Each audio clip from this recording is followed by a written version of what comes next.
Hi everyone, welcome back to my upstairs studio. Today I'm going to paint on another Venetian scene. This was on a rainy day. I'm going to show you my palette first so you get an idea of how messy a palette I have. Do you see that? I don't clean it up because whatever colors that are there from yesterday will still work today if I'm just continuing on the same painting. I'm using a number 14 chiseled brush. See, it's got that little angle on it. Just because that's what I want to use today. It's not what I work with all the time, but it's what I'll use today. The painting that I've done so far, I've sketched in with some ink. It's sepia ink that I actually bought in Venice last trip.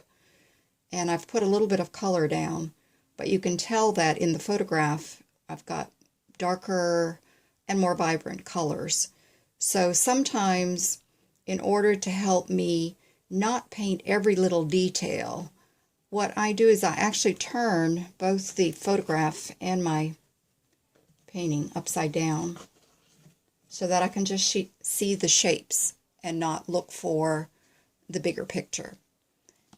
Let me just scoot my camera back a little bit so you get a better view. There, maybe that's better.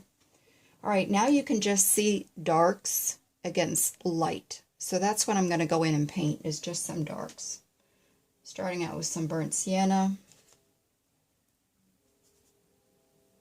I've said this before, it almost doesn't matter what colors you use, so long as the values are right. So I'm painting back into this wet area. This here was some kind of an old mailbox or something, so I'm just going to paint right through it and kind of around it.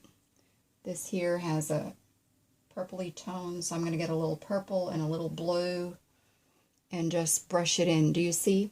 If it's too purple, grab some more blue. Remember, I'm not trying to make it look exactly like the painting. I am trying to improve on it and use my interpretation. All right, now while this area is wet, I'm going to turn it around. Let me see if I can have you stick with me a little bit. Where the doorway is here, I want to go ahead and add in some reflections. And where this building is, I want to add in reflections.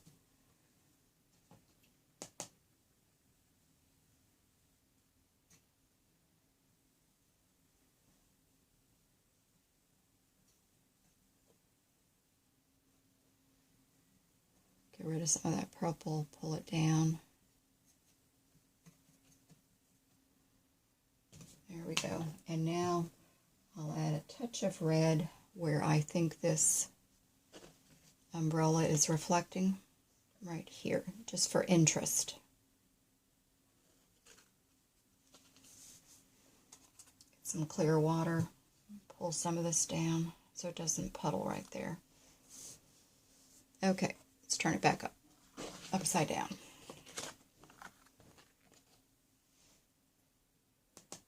Now I'll paint this strip along here. Again, it's just some of the colors I've already used elsewhere. So I put some color down. Here there's this light spot. Again, don't be tied to your painting or your photograph too much. You just want to give an indication of what's going on. Paint it all the way to the edge. This is a very tiny little painting, maybe 6 by 8. Let that dry a little bit before I add some darks in here. Let's move to the other side.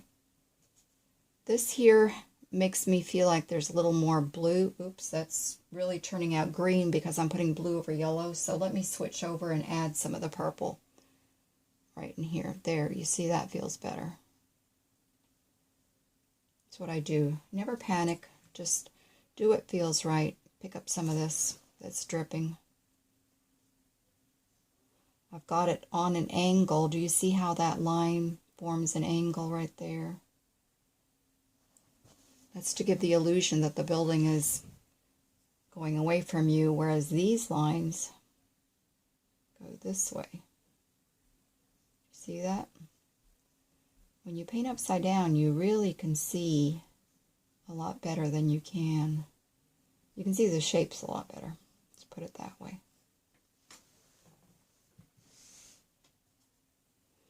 And this side of the building continues up this way, and I can paint right through this shutter because the shutter is darker. I also see some of that color in this window. This window. You're probably saying, well, you didn't copy your photo exactly. No, I didn't. When you sit outside and paint in front of something, you're not going to be as precise as if you were doing a commission for someone where you want it to look exactly like their house. All right, what did I grab? I grabbed a little bit of ultramarine blue, and I reached into my lamp black. I want to pop out that umbrella, so I'm going to put a little black around it.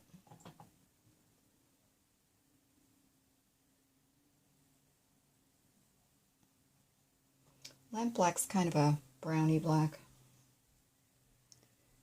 All right, I know I will end up with a dark here because of the shutter. And right in that corner, that shutter over there is a little more green. So let's grab some of whatever's on the palette. There's a dark here. All right, I'm going to grab some yellow ochre and paint this area darker. It's too light right now. Be brave.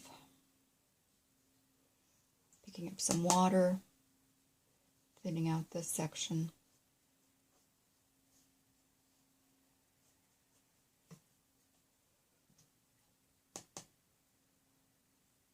All right, let's turn them right side up and see what we see.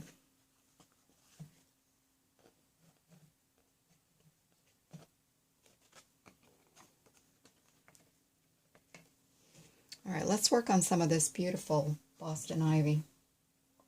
Not sure if they call it Boston ivy over there. I'm picking up yellow ochre again and a little bit of water. I want it runny so I can drop some reds in there. I'm not painting the whole thing with the yellow ochre. Cleaning out my brush, getting some, let's get cadmium red. And I see some up here. You see the flowers up here, and then drop it in here. I'm using the tip of my brush. If that's too harsh, I just pick up some water, drop it on top, and slowly kind of melt it out into the rest of your painting. See how that's working? Clean up my brush, get a little more yellow ochre again, tie into here, burnt sienna for some of the brick area back here. Again, trying to make that umbrella pop out. I will make this person a little darker under here in a little bit. All right, let's go back in here again. I see a dark under that balcony. So I'm just getting some Holbein shadow green and some French ultramarine blue. Just paint a little dark to pop out that underneath. There's some dark in here.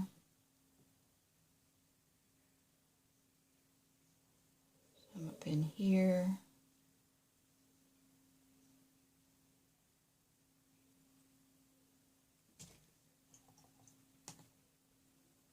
Grab some burnt sienna.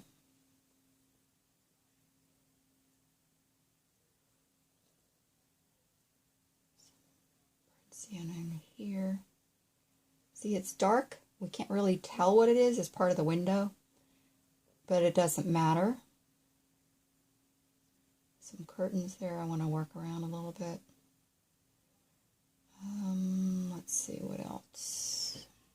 Let's put some dark down here. Again, some of that shadow green and ultramarine.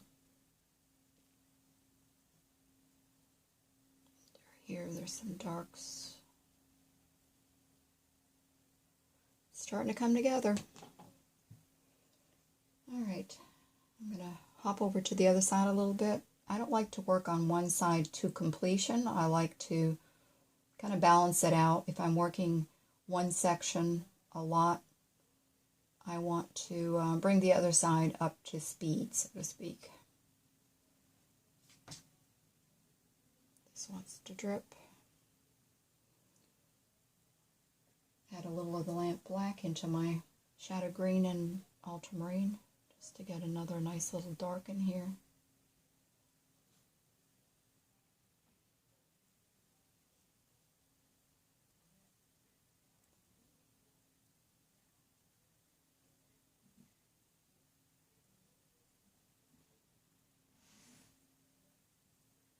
This side's still damp from when I painted on it a few minutes ago. So it's going to tend to fuzz a little. Let's get a little angle thing going on in there, so not everything's static. This is the dry area, so it's really going to take that dark paint very well, almost too well. Let's paint these windows in.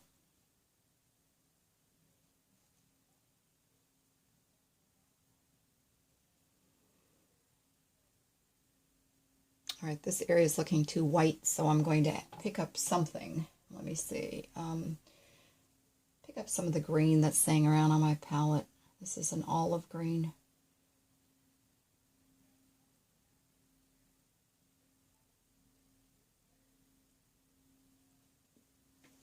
That's better.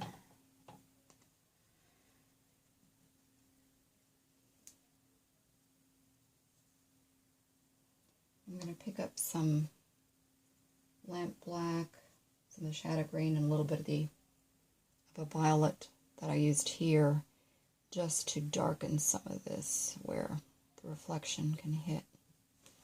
Pick that up so I can get down to the bottom of it. The paper's still moist there, but it's not soppy wet. This reflection of this building on this side. Clean my brush out a little and just soften those edges.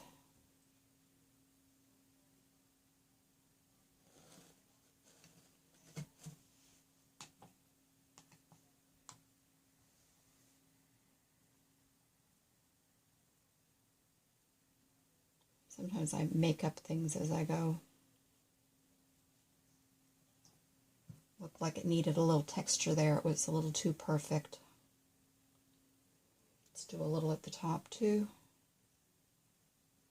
Not much, just a little. Be brave.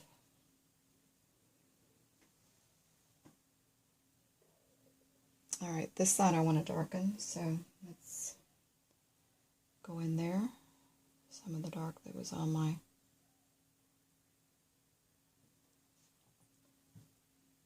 That's going to dry lighter. I'm going to drag a little of it down. And we'll put a little under here.